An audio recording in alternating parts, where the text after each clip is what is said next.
What's happening, guys? Welcome to another episode of the vlog. Eilidh's prepping her scran. Hey. Go over here, we're getting ready. So we've got the Run the Blades 50km ultra marathon. So for anyone that doesn't know, an ultra marathon is anything that's over a marathon. So it could be literally 100 kilometers, 200 kilometers, or 50 kilometers. So we've just done the absolute minimalist to get that title of being an ultra marathon. Our focus has been Hyrox. And then we've came out of that, been lifting a lot more weights recently, one more session per week, and just running a lot right now. I'm actually the heaviest I have been, probably like up there in like my adult life. Like really lean right now, but also really full at 189 pounds this morning. So heaviest I've been. Endurance is feeling good. Off the back end of getting quite sick. In the last vlog you would have seen, my recovery's been in the doghouse, man. It's funny, like we've actually not even been that nervous. Like, we've not even really been thinking about it, but we've actually been saying we need to start thinking about this more because it's going to be fucking hard. So the goal today is basically we're going to run together. Eilidh is actually better on endurance than I am in distance. She's such an efficient wee runner. What? Yeah, we've done. Big run was a disaster. Yeah, we've done four weeks of training. Really, 4 weeks of training. Then supposed to run 37k and what happened? yeah, we were supposed to run 37k, and that day I went out. My recovery was just so bad, and Eilidh's guts were so bad, and it genuinely felt like we were like 16k in, and it felt like I was like 30k in. So the longest run we've done is 30km, which was about 3 weeks ago. So we'll just roll with it, roll with the punches, man, go. But running volume's genuinely been high. We're good runners. We've got good grit, so I'm looking forward to it. It's going to be good, man. I love the event morning. I love this day. So I'm going to run you guys through a quick kit check. So we've got the Garmin. I'll be wearing my heart rate monitor along with that because this one's actually a bit gubbed right now. I've had this for like 4 years, so it starts to play up a lot. Obviously got my Oakleys in here. I've got my belt. No idea what that brand is, from Amazon. Speaking. And then I've got some gels. I'll typically probably use 2 of these. We've actually been fueling a lot with these. So we're turning all of our clients into Jelly Belly Monsters. We'll probably eat a packet. Jelly Baby Monster.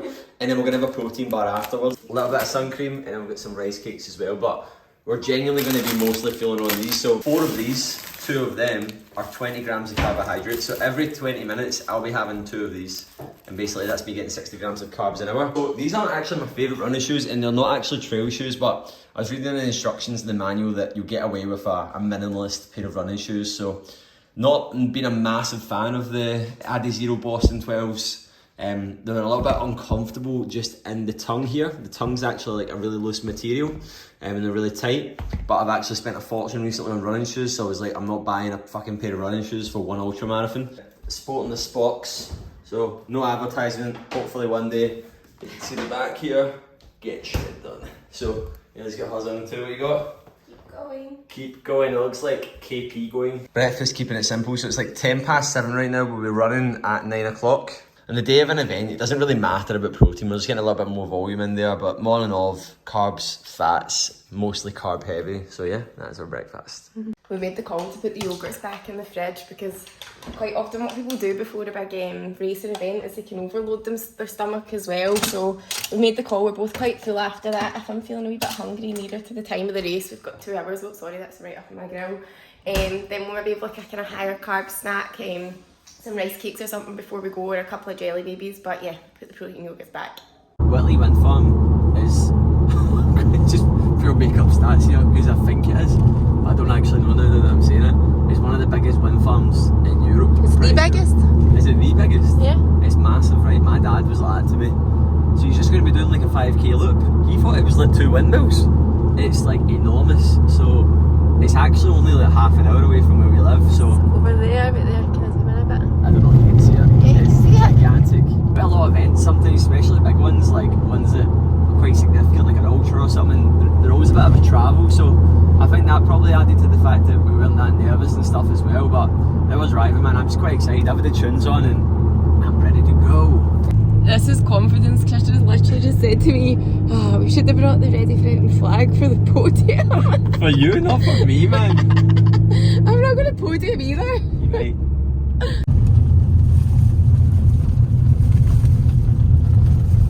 This is here now, just getting some stuff ready. Everyone's parking alongside the road. We're ready to go.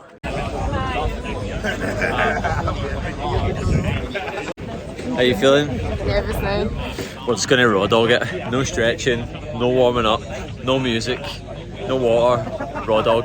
Before we kind of start, so first of all, thanks to Scottish Power who are sponsoring.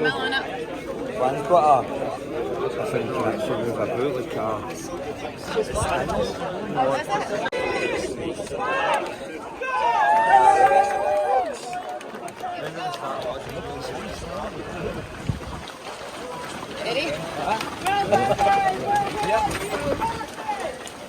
That's me and Eilidh. 12k in. So yeah, we just had to put our positive pants on, man, because and my heart rate's through the roof, even though we're going just on target pace, actually a little bit slower, but we're just fucking settling into it, accepting it. I put on different shoes that I've trained in, and I'm paying. So a little bit of an update. We're 23k in, approaching halfway. We're doing really good there. We actually had a really good reset flow. Made a comeback, and then I started to get really tired at like 20k. I get really tired and we were on gravel. I rolled my ankle, and honestly I thought that was a race over. It's not even my ankle that's sore. My left foot is throbbing right now. It's not helping that shoelace, but I've just dropped the expectation. Like, we were on pit track, we've got a good pace there, but still going to get a good time. But the goal was just get round now, because my ankle, my foot is throbbing. How are you feeling, really? What's happening, guys? We're 31.65k in. It's getting hard now.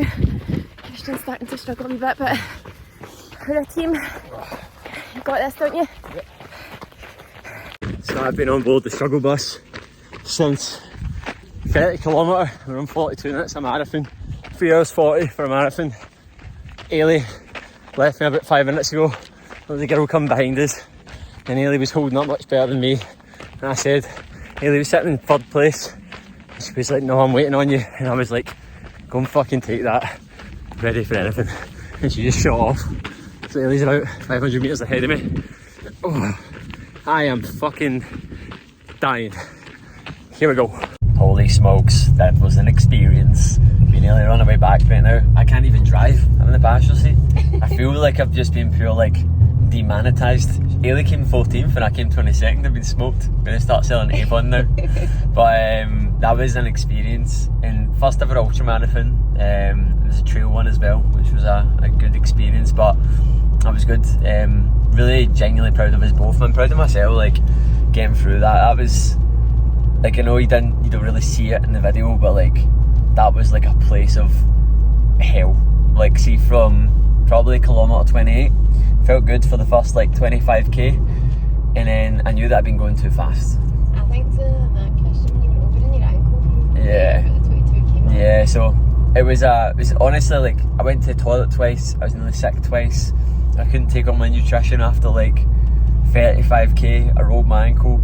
I cried into the panic attack because Christian was sore. Aye, so I think everything that could have went wrong, man, but it really, there was a point when I was doing it where I was like, this is a pure test, and it was 32 kilometres, I remember it, and I was just dying. Like, I was actually just going, Neil was by my side, and I was just going, oh, like, and every bit of me was sore, and I was just like, how the fuck am I, like, you can hardly walk right now, man. Like, I was still running. I think at that point we were doing like a 5:20, but I was just like using forward momentum to get me through. But it's amazing in times like that like, how do you, like, there is nothing left.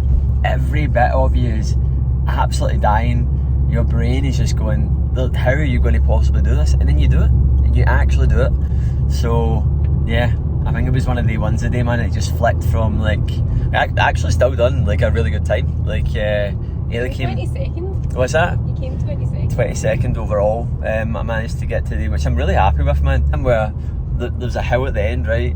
And basically, I went round and I hit the 45km mark. There was a bit there where there was a checkpoint at the end, and I got some water on board and I had to go to the toilet.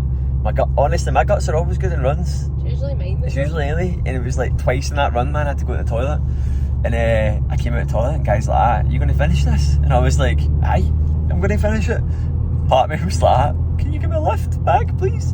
But and I went off, and there was like I was crawling around, and I was just like 5k, get this done, 5k. And then the last 3 kilometres is this massive hill that folk were talking about, and it actually says that hill. And I went, right, redemption, man. And I just started like giving myself a shake, and I was like, right, just unbroken, do this fucking hill unbroken. Then I done it, and I had like mad spasms in my stomach at the top. I'm not really selling the full ultra experience to you, but it's to put this straight as well, like me and Christian didn't really properly prepare for this. Yeah. Like done a couple of tunes. We did, but not like when you hear people actually talking about, because we weren't well, we missed one of our big, we only did half of one of our big runs, well, 2/3 of one of our big runs. Like we have a lot of miles in our legs, as well. And that's what got us round a decent level of fitness in the amount of mileage that we've consistently done over the course of the week, but we haven't actually been ultra specific training, so I'm proud of that, man. I really, really am. So it was good. Watch this bump. Oh my god, Eilidh! This is why Christian drives. We literally just got the alloy fixed. But one of the things that I've really came to realise as well, so obviously since we've been doing like a lot of Hyrox training and training very, very hard, like training, like just see for the past 2 years for me, man, like I've just been like on one. Like I just feel like I haven't stopped. I've always had a big goal, and off the back end of Hyrox, like I've just been, my body's not been, it's like I've just not been firing through all cylinders. That's what I was talking to Eilidh about there, and just my recovery's been poor. Like every morning I wake up tired, and I said that to Eilidh, I was like, I just know that like there's a lot of fatigue masking my potential right now. And if we booked that run, not obviously after Hyrox, before we got finished London Marathon. As soon as Eilidh finished London Marathon, we booked it. But then right after Hyrox, as you would have seen in the last vlog, we got ill, which is what I've began to realise when you're performing at quite a high level and you're really pushing limits with your fitness. Like getting ill really does. It takes probably about 6 weeks to recover, because that's every morning since probably the week before Hyrox. I've woke up, I haven't had a day where I haven't felt tired when I've woke up every day, and I have low energy. And then what we've been talking about is that I've kind of not got that oomph, like I don't have that like additional gear that I usually have, and I just feel it right now. And that's what, like on that run there, like these training runs that we've been doing and stuff for the ultra, like that happened on a few training runs, like how I felt today. And it's just mad that like when you really push the limits of your fitness, you can kind of, and then you get ill and you can kind of cook yourself a little bit. And I've experienced that twice this year, significantly. So proud of myself for getting around that today. There's a few big beastie hills. Yeah, there was a few big beastie hills. I completely like underestimated. I think I read that the elevation was 1,400 feet, and I was going around it, and I was like, this is not 1,400 feet. It's like fucking 2,500 feet. So I need to go and double check that and have a wee look at it. But I hope you guys enjoyed the vlog. If you guys would like to come and live the way we do and just do hundreds of mad things and train and live this lifestyle, it's good, man. Like I know, like it is good. Like it is good. Like I said that, like when I was driving this morning, man, I was like, how fucking mad is this that you get to do this, man? That you get to go and do things like this when you've got the ability to do that. And it really is like, it's, you feel alive, man, to be able to go and put yourself in through that. You learn a lot about yourself. Something like the feeling as well when you finish something like that, when it's been so hard. Like at the end, I cried and just like hugged the woman when I ran over that line. So I was like, oh my god, like I just went through so many emotions there. At the start of the run, I was for giving up. I don't know what happened, but my feet went numb. Like I just couldn't feel my feet for the first 10k. I was for just saying like, I can't do this. Then for 10k I felt good, and then there was a 10k where I was just emotional watching Christian in the Hurt Locker, and then I did about 20k for that, and then the last 10k where I was just in the pain cave where I picked up the pace. When I crossed the line, I was like, fuck, I went through so many different emotions there. Until the next one.